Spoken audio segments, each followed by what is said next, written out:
When the kid misuses the English language in school, you correct him. You don't say, oh goodness, this is going to wound his self-esteem. The only thing that will reduce poverty is wealth. And the people who create the wealth reduce the poverty.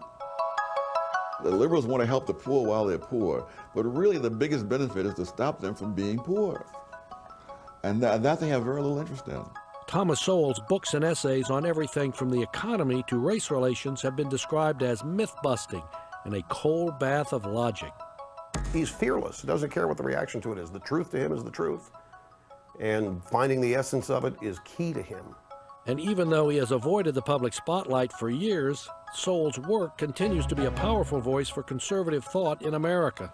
I get thousands of emails a day, and every time he writes a column, I'll get 500 people. You ought to see this latest Thomas Sowell column. But I've already seen it.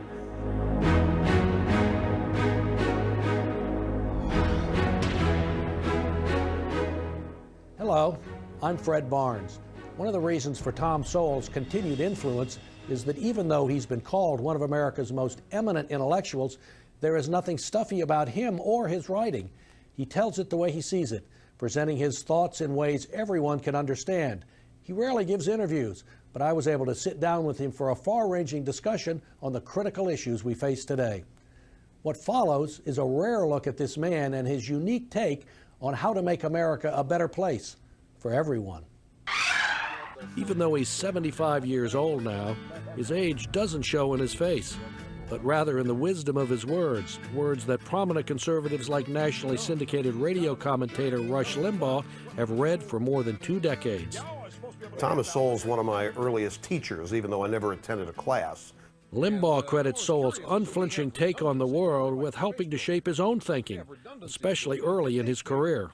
I've been conservative all my life, and for much of my life I knew I was conservative, but when it came time to tell people why, I sort of reached a stumbling block. And I started reading all kinds of conservative writers, and Sowell was at the top of the list. I mean, there is such a thing as brain inspiration, and he's one of mine. Sowell's inspiration for a life of academic achievement came from an unlikely place. I grew up in what would today be called poverty. I didn't know it was poverty at the time. I didn't know I was poor until I got to college.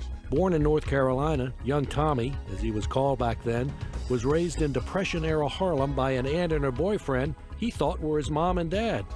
Even though he never knew his real parents, he remembers his unique upbringing with great fondness. I was raised in a family where I received an awful lot of attention. There were 4 adults and 1 child. And I remember once asking my older sibling, at what age did I walk? And she said, Tommy, nobody knows when you could walk. Somebody was always carrying you, you know? And I think back to that, and how different that is from the kids being raised today. They have more material things, but more material things will not do it. I mean, if we'd had twice the money and I'd gotten half the attention, I would have been worse off. The attention and the concern is what counts for infinitely more. It's one of the reasons government programs don't work. They can't create good parents. What created this drive to achieve so much academically? Oh, I guess what was the alternative? I couldn't you know, become an idle playboy someplace on inherited wealth. So I had to do something. But I guess, too, I really became interested in ideas early on, and that drove me on. His background, if you just read a little sketch of it, you would think that he'd be angry. You think he could be very angry at this country, and but he's not. He has just the exact opposite. He's profoundly patriotic, loves the country, and considers this to be the greatest chance for human progress and opportunity in the whole world. A stint in the Marine Corps gave him an opportunity to pursue his love of photography and later the chance to attend college under the GI Bill. But his interests were far from typical. You were, in your early years, you were a Marxist. Yes. What happened? How'd you get away from that? I took a job in the government. I went to the University of Chicago as a Marxist. After a year of studying under Milton Friedman, I was still a Marxist. But one summer of working in the government was enough to start returning around. Really, what happened to you there? Well, nothing happened to me, but that I realized that the government was nowhere close to being capable of doing what people on the left wanted the government to do. And that, in fact, we'd be lucky if they didn't make things worse. For example, I was in the Labor Department, and they administered the minimum wage law. To me, the question was, did minimum wage laws make poor people better off or worse off? Mm-hmm. That was not the question for them. The minimum wage law provided 1/3 of their total budget, and they weren't going to look at this other way. And as I tried to get into the question of does this cause unemployment and stuff like that, there was no enthusiasm whatsoever for that whole line of reasoning. Sowell's early brush with bureaucracy earned him a reputation as an independent thinker, and his name began showing up on short lists for cabinet-level jobs in the Reagan White House. You've been offered 3 very high-level jobs in the federal government. Not this one in the Labor Department, which is a little lower level, but see, Secretary of Education, Secretary of Labor, and you actually accepted for a period of time a nomination to be on the Federal Trade Commission, yes. but you withdrew it. What happened? I've drawn the conclusion that you don't want to work in Washington anymore. I don't. I never really did. My conscience troubled me about the Secretary of Education offer, because I knew the education was in such terrible shape that really, if I had a chance to do something about it, I ought to do it. But then I thought realistically, I really don't have the political skills to be able to accomplish anything in Washington that would be worth the heartburn that I would go through, quite aside from the heartburn that I would cause other people. But it was a tempting offer. After graduating Magna Cum Laude from Harvard University and teaching at some of the nation's other premier learning institutions, including Cornell, Amherst, Brandeis, and UCLA, education reform has remained high on his list for improving our country. You've described the American education system, I think from top to bottom, including colleges, as being in terrible shape. They are. And why is that? Other than the standards being relaxed, that's not true at all colleges, for instance, I don't think.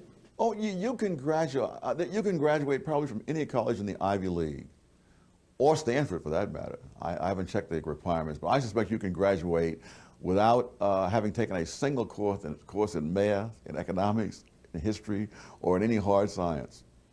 I think Brooke Shields created a sensation with things that she hadn't studied when she got her degree from Princeton. That wasn't special treatment for Brooke Shields. Really? Anybody can graduate from Princeton as an ignoramus. Now, if they really want to learn something, they can also learn an awful lot at Princeton. But it's entirely up to them. Well, what about elementary and secondary education? They're disastrous as well. One of the biggest problems is one that doesn't get talked about, but which is really at the heart of it all. The people who go into teaching are really the lowest level of college students. If you look at the test scores of people who major in education compared to people who major in history, science, anything else virtually, they're on the other bottom and have been for something like half a century. What would you do if you were, if you had taken the post of Education Secretary and President Reagan came to you and said, Tom, whatever you want, I'm going to be for? I would say, well, all right, you've broken the airline air controllers union, break the NEA, and make teaching non-union. Now that would probably do more than any other single step that you could do. Well, what would be step number 2? Step number 2 would be to hire people. Then step number 2 would be to abolish all education schools. I have argued that if we were to spend $1 million getting every professor of education to retire, and not hire any more, it would be the most productive money we have ever spent trying to improve educational standards. What's the matter with education professors? Oh, you obviously don't know any, or it would be obvious. I don't. Yeah. Oh, the stuff is unbelievably childish. I get emails from time to time from people who are in education schools saying, I can't believe the drivel they're teaching us here. And should I complain to the dean? And so I said, no, don't complain to the dean. What you're getting is the norm in schools of education. It's one of the reasons the schools are so bad. But see, the people in schools of education pay no price for miseducating students. Up next, a sobering perspective on current events. The effect of disaster relief is that people locate in dangerous places that they wouldn't locate in if they had to pay for it themselves. And a wake-up call for crisis mongers everywhere. Nothing will get you more gasoline in the short run. All you can do is when the prices go up, people will find they don't have to drive quite as far as they used to. A conversation with Thomas Sowell continues after this short break. Welcome back. Last summer's hurricane season was one of the busiest on record. In August, Katrina ravaged New Orleans and the Gulf Coast. Scenes of poor, mostly black residents waiting for help to arrive became a lightning rod for critics of the Bush administration. Thomas Sowell is critical of the relief effort too, but not in the way you might think. The Congress is just, as a down payment, after Katrina, I think, appropriated something like $60 billion, more to come. What's the effect of a disaster relief, and is it really avoidable? Well, politically it may not be at the moment, but that's one of the signs of degeneration. At one time it was avoidable. It wasn't expected the federal government would come in and bail you out. I mean, there are insurance companies. The effect of disaster relief is that people locate in dangerous places that they wouldn't locate in if they had to pay for it themselves. If you didn't have this disaster relief, people would, one, buy insurance, and the cost of that insurance would cause them to relocate away from dangerous places. There would be less property damage and fewer people killed. I think that's desirable. Well, now you live in a dangerous place because you're right on the earthquake fault. Yes. Is that the way you'd react? You'd buy a lot more insurance? And either that or move. But if the earthquake comes, I don't think I have a right to ask people, you know, living in the Rocky Mountains to pay for rebuilding my house.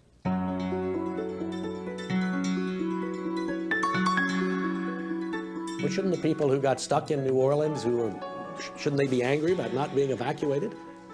They were told to get out. And at someone's point, one of my readers, in fact, sent me an email, said, look at all those cars underwater. Those are all cars that have been used to get out of New Orleans. Yeah, buses too. That's right. President Bush has been charged with racism for not getting those people out who were mostly black out soon enough. Is that fair? I don't think President Bush had much to do with it. One, the law is written such that he can't just step in to a local situation without the local authorities either giving their permission or asking him to. And they didn't think there was a problem. So, and as far as FEMA, I mean, FEMA has messed up so many things so often. I call them an equal opportunity bungler. I mean, you know, you could be as white as the driven snow and they will bungle the disaster. So was there no racism there? Well, I'm happy to see the evidence of it if there is, but they've bungled with white people, they've bungled with black people. What about the mayor and the governor? Well, you know, they were the ones who had the initiative. I mean, they had the initiative to ask Bush to do this or that. He couldn't move without them. The Red Cross couldn't hand out stuff in that stadium without local permission, which the local people didn't give them. Though the hurricane's devastating winds struck the Gulf Coast, their effect reverberated throughout our energy-sensitive economy, too, fueling what some in the media had already been calling an oil crisis. And is it a crisis? I mean, gas prices have nearly tripled in a couple of years. Well, prices really are symptoms. I mean, you know, prices are like thermometer readings. You know, and you're not going to solve someone's problem if they have a fever and you put the thermometer into cold water. That's not going to solve their problem. People think that if you can control the prices, that's going to do something. All it's going to do is cut off the supply. It's going to reduce the supply, so you're going to be worse off than before. So what would you do about high prices now? I would drill for more gasoline. I would build more refineries. And if I were in politics, I'd be voted out of office. Well, in the short run, what would you do? I mean, there are even Republican governors and Republican politicians who are saying we have to put a lid on the price. Well, I've often said that Democrats are the only reason to vote for Republicans. So you would basically do nothing in the short run? Oh, I would try to increase the supply. In other words, what the high price tells you is there isn't enough gasoline. Well, then make some more then. Drill for some more oil, build some more refineries, and that's how you deal with it. You know, that doesn't get you more gasoline in the short run, though. Nothing will get you more gasoline in the short run. It's something like a decade elapses from the time you start drilling for oil, looking for oil, to the time the actual gas comes out of the pump. So nothing is going to do it in the short run. In the short run, all you can do is when the prices go up, people will find they don't have to drive quite as far as they used to. When we return, the war on terrorism and the Patriot Act go under Sowell's microscope. People don't want to believe that benefits have costs. They would love to be able to stop the terrorists without having to inconvenience anybody. But unfortunately, that's not the world we live in. Welcome back to our exclusive interview with Thomas Sowell. No issue has divided our country like the invasion of Iraq and the president's declared war on terrorism. Here on the home front, A big part of that war is the Patriot Act, which some in Congress would like to see weakened or abolished completely. You've written about the Patriot Act, passed in 2001 after the attacks on 9/11, and defended it as not being an excessive intrusion into individual rights. And yet some conservatives have taken exactly the opposite opinion, that it is. Well, there's no such thing as benefits without cost. And I think 4 years ago, after the 9/11 attack, we were fearful of the next attack, at Christmas time, at the Super Bowl, during the World Series, etc. And 4 years have gone by without it. I think that's a good track record. And I don't think it's because the terrorists have gotten nicer. Well, couldn't we loosen up on the Patriot Act now a little bit? This is what I've called the polio fallacy, that when people began to get vaccinated for polio, incidence of polio just dropped drastically. And then people said, well, obviously we don't need to get vaccinated because nobody has polio anymore. And of course, and then there was a resurgence of polio because people stopped getting vaccinated. So you can't just assume that things got better on their own. They did not. Is it all right for FBI agents to go and question librarians about what some person has checked out? It's not ideal, but among the horrors of the world, I wouldn't put that on the first page. Is that justified by the war on terrorism? We don't know. I don't want to find out. Do you think people make a fetish out of individual liberties? Yes, anything can be important as a principle and ridiculous as a fetish. A lot of those things out there. Why is there this opposition? Is it strictly that to things like the Patriot Act? I think it's part of a larger set of attitudes that people don't want to believe that benefits have costs. And this is just one of the ways of expressing that attitude. They would love to be able to stop the terrorists without having to inconvenience anybody, not have to stop anybody at the airports and so forth and so on. But unfortunately, that's not the world we live in.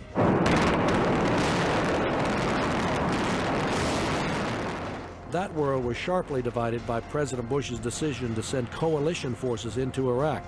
At first, the war went well, but restoring the peace has proved elusive, prompting many to equate Iraq with our failed policy in Vietnam. You opposed the war in Vietnam, I believe, not Yes. on left-wing grounds, but on what grounds? On grounds that they weren't going to do what it took to win, and yet their men were going to be killed day in and day out for no apparent reason. Well, what about Iraq now?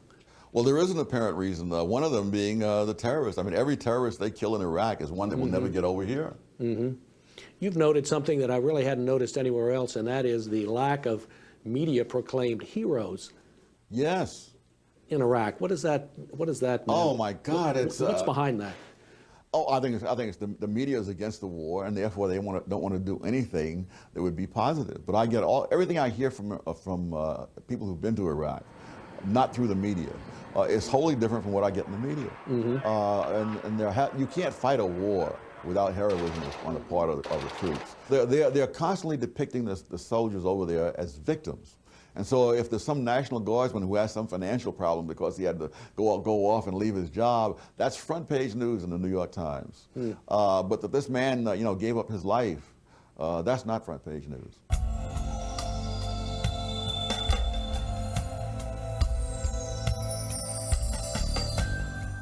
What about the absence of an exit strategy proclaimed by the president?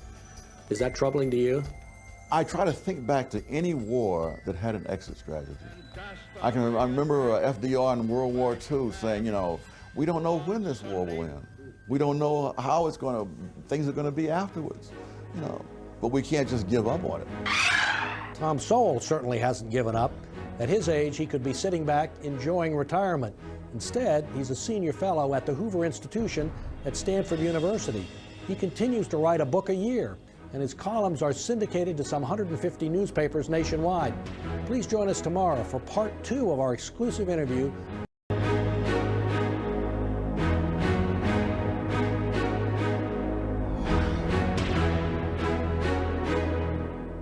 Hello, I'm Fred Barnes. For more than 2 decades, Thomas Sowell's books and newspaper columns have served as guideposts for conservative thinkers across America. Though he's a prolific writer, he rarely does interviews, but I was able to sit down with him for an exclusive one-on-one covering everything from race relations to hurricane relief. Tonight, part 2 of that interview. Where to begin? Why, politics, of course.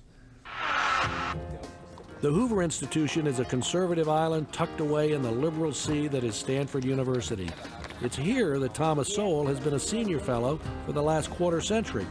Just because he's an avowed conservative doesn't mean he always votes like one. You're a conservative, and most conservatives are Republicans in the political system, but you're not. Why not? I'm an independent. I mean, I know nothing that I've seen about either political party makes me very confident.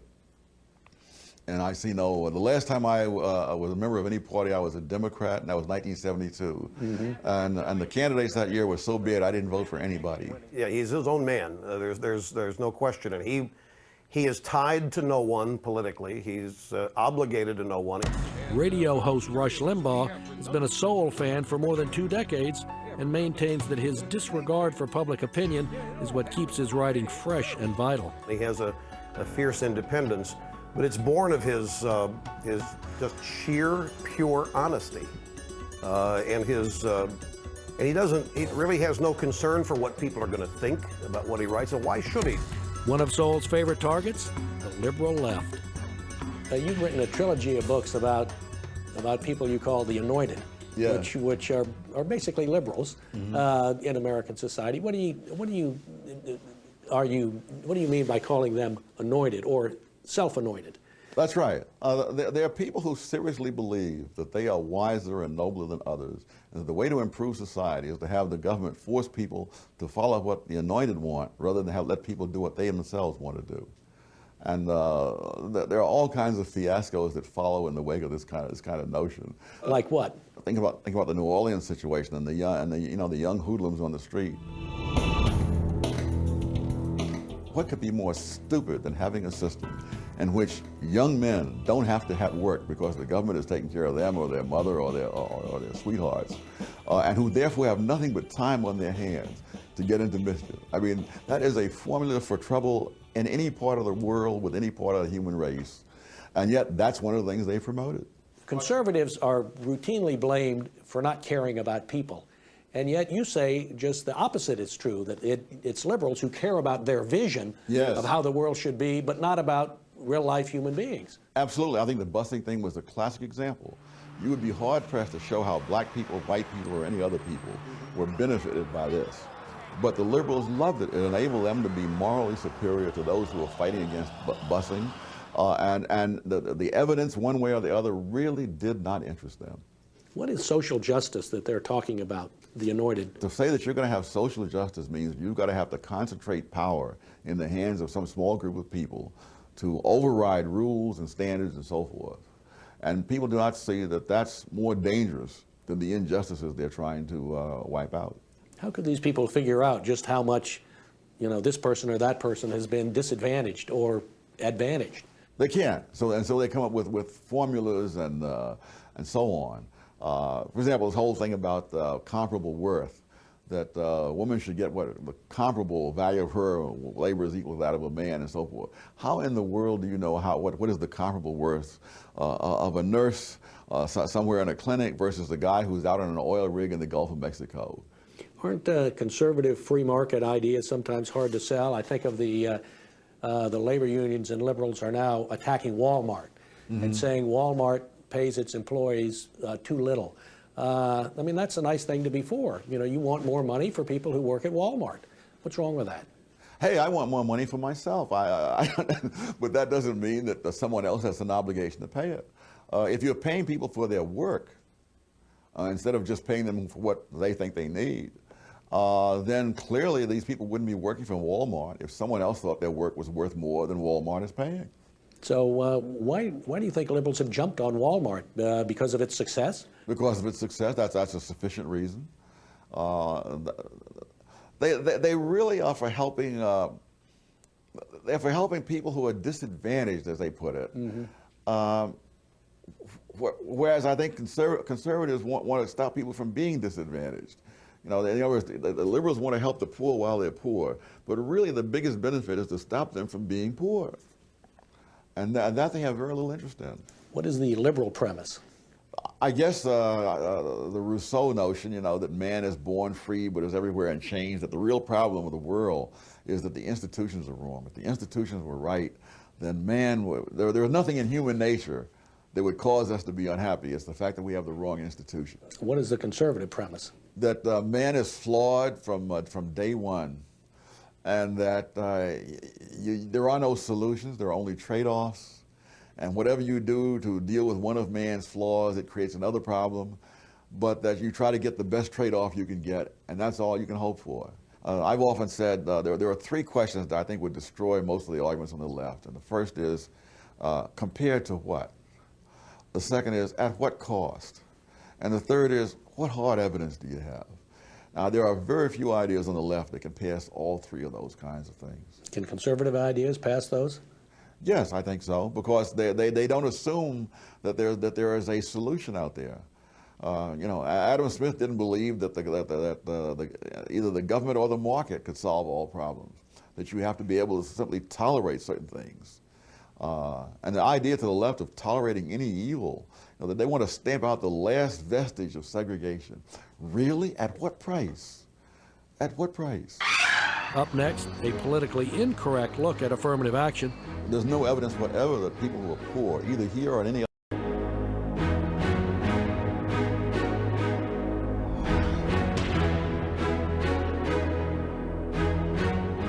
Welcome back. I'm Fred Barnes. Continuing our candid conversation with Thomas Sowell takes us to the subject of a great deal of his best-known work, race and ethnicity.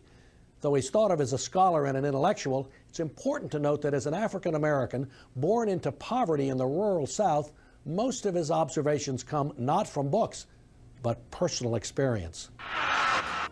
You know, your latest book is called Black Rednecks and White Liberals, and it has a theory that I'd never heard before, and I don't think anybody else had, and that is that blacks who live in the ghetto culture now, the underclass, actually have acquired, when they were in the South, a redneck culture from whites who had originally come from England and Scotland. Absolutely. Yeah, from certain parts of the British Isles. How'd you figure this out? Oh, heavens, I mean, just from reading history. I mean, I guess I first started thinking of this when I read Cotton Kingdom years ago by Frederick Law Olmsted, and his descriptions of an old-fashioned Southern revival meeting, white Southerners. I thought, my God, I've seen these kinds of church services in the South and in Harlem, and in many other things over the years, and finally it all sort of gelled. Well, how has your theory been received by, say, black intellectuals? Oh, heavens, they keep quiet about this, as they do about most of the things I say, because they'll ride it out, and it'll be a 2-week wonder, and then they'll go back to saying what they've always said, just as if I had said nothing. Is this black underclass redneck culture worth preserving, as some people want to? No, it didn't work for whites. It hasn't worked for blacks, and there's very little hope that it's ever going to work for anybody. Well, how do you get rid of it? Well, first of all, you stop making it sacred. When the kid misuses the English language in school, you correct it. You don't say, oh, goodness, this is going to wound his self-esteem and so forth. Wound his self-esteem. Better his self-esteem should be wounded than he should go through 50 years of life permanently behind and with no hope of getting anywhere. Has anybody challenged you on this? The scholarship there had actually disputed this, that blacks acquired this from whites? Usually they don't dispute. In fact, it's amazing for people someone who writes as much controversial stuff as I do. I get remarkably little criticism. I get denunciations, I get name calling, and the ones who are really smart simply say nothing and pretend that I haven't said anything, and they go on. I am American. Why have so many so-called civil rights and black leaders rejected? I mean, you know how much they dislike you. Why? Well, I mean, why does the mafia dislike policemen? I mean, they're making their racket harder. You know, that if people believe what I say, then of course they're not going to believe what these people say. These people have a huge investment in this. I mean, money and all the rest of it, power, the rest of it. I think you've written that for the civil rights movement, emphasizing civil rights is the thing that will help blacks and other poor people the most. Is a distraction. It won't. That's right. If you look at the data, you find that blacks were rising faster, prior to the Civil Rights Movement and since the Civil Rights Movement. For all kinds of reasons. Blacks were getting more education, they're getting a better quality of education in a different part of the country and so forth. Well, you got in just in time. Yeah, I'm lucky as can be in that respect. What has affirmative action achieved here and anywhere? What it's achieved generally has been to give benefits to a group of people who are already more fortunate. Whereas if you're a black millionaire, affirmative action is great because you get to buy railroads, radio stations at a lower cost and so forth. This is not many people in the middle of the ghetto are going to be looking to go to Harvard Law School or to buy a radio station. There's no evidence whatever that people who are poor, either here or in any other country which I've studied, have actually benefited from this. It's almost all the benefits have gone to those who are already more fortunate beforehand. You got into Harvard as a transfer student. Have you ever been a beneficiary of affirmative action, do you think? You know, one of the many pieces of good fortune is that I was born before, I'm so old, I was born before all these programs came in.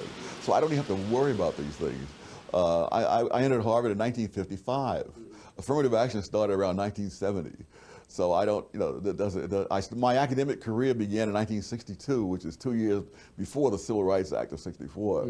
And so but the younger blacks, it's a heavy weight for some of them. Why? They don't know, how will they know whether they were hired because they were the best person or because they were black? What should the civil rights movement be for now? Dissolution. They've won, declare victory, go home and start putting your efforts into something else like education, entrepreneurship, all kinds of other things that have a much bigger payoff. Why don't they do that? Because they're specialized.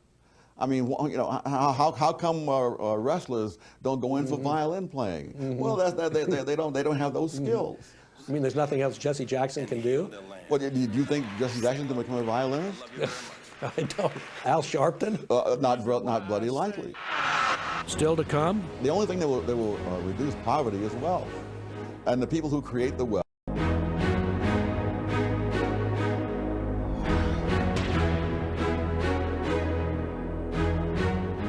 Welcome back.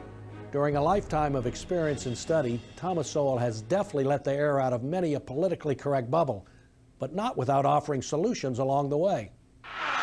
Let me read a couple more of things you've written. The businesses have done more to reduce poverty than all the intellectuals combined. Oh, no question about it. They create the only thing that will reduce poverty is wealth, and the people who create the wealth reduce the poverty. And what do intellectuals create? Confusion. Though Tom Sowell is certainly an intellectual himself, he spent a lifetime cutting through that confusion by subjecting popular policies and ideas to the harsh light of day. If you had to pick out policies or things in America that irritate you the most, what would be on your list? Oh, environmentalism. Why? I just wish there was some way to add up all the incredible costs that are run up in order to appease a small group of noisy, self-righteous people. We want to be free. Shut it down, PTE. They're constantly trying to preserve open space, do this or that, much of which is causing havoc to low-income people. In what way? They're driving the housing prices out of sight. East Palo Alto, which used to be a predominantly black community, is no longer predominantly black. Blacks can't afford to live there anymore. What's number two? Oh, heavens, I guess the people who are playing the race card at every turn, because the people who are hurt most by that are the blacks themselves. You know, if years ago when I was giving a talk at Marquette, a young black man got up and he said, "I'm about to graduate from Marquette University, but what hope is there for me?" And I said, there's about twice as much hope as there was for your parents, and 10 times what there was for your grandparents. But he has been convinced that he can't make it. Married, with a grown son of his own who didn't talk until he was nearly 4 years old, Thomas Sowell knows the importance of not giving up. We knew there was going to be barriers. We would just keep going over them, through them, around them, or whatever. But now you've raised a whole generation of people who think it's absolutely hopeless. Who's telling them that? Oh, Jesse Jackson, Al Sharpton, you can run through the whole list of them. But it can't all be just blacks. No, there are all sorts of whites who are saying the same thing, you know, that every statistical disparity is proof that there are these huge barriers out there. Well, okay, so we have environmentalists number one and race card players too. Oh, the education establishment, because if you don't get a decent education nowadays, you may as well pack it in. You're lost. People think that they're doing black kids a favor when they pass them along without holding them to the same standards. That kid is going to pay the rest of his life for your apparent generosity. I mean, 40 years from now, he won't be able to get a job that he otherwise would have been qualified for if you had insisted that he learn what he's supposed to learn. Well, let me turn this idea on its head and say, if there were Tom Sowell's America, what would it look like? Well, first of all, an awful lot of liberals would be getting on the boat, getting out of here. You would have the 14th Amendment applied as it's written, namely that everybody is to be treated alike. You would not have huge numbers of government programs to insulate people from the consequences of their own decisions. I mean, nobody forces anybody to live in Florida in the path of known hurricanes that you count on it like clockwork year after year.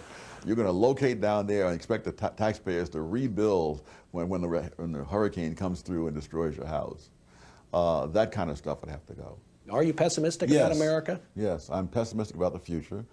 Sometimes I tell younger people, I'm glad I'm as old as I am because I'm not going to see how this is all going to end. What are you pessimistic about in particular?